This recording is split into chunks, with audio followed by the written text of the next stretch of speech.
In a previous video, I showed you the my PTZ to ATEM, which allows you to plug in a joystick into this unit, and this thing can talk to the ATEM vision switcher and allow you to control pan and tilt functions on the remote camera if you've got a PTZ head.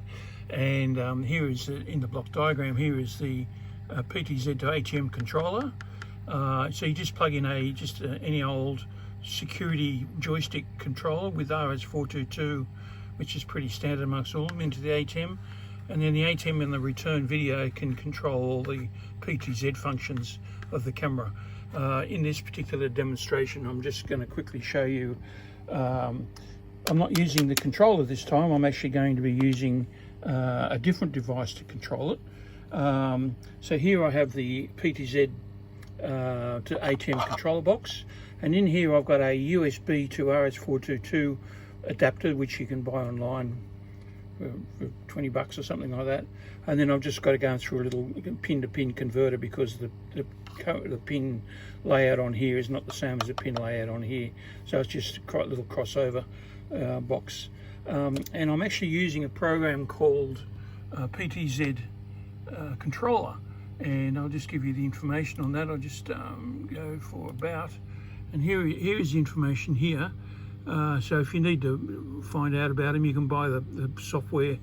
And what this does is it allows you to allocate a USB port as a serial RS422 controller if you've got that controller cable I just mentioned. So I'm just going to quickly just show you. Here you can see you've got tilt, pan. You've also got other controls, which are all just pretty basic. I'm just running this on a Pelco P at 19,200, and I've got it set to camera 4 on COM14.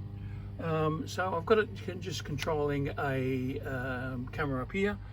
That's the camera that I'm looking at now, and you can see I can just do it, just panning left, panning right, and I can tilt it and tilt it, and I'm just using the control panel down here. You see I'm tilted again, tilt up, I can pan left, pan right.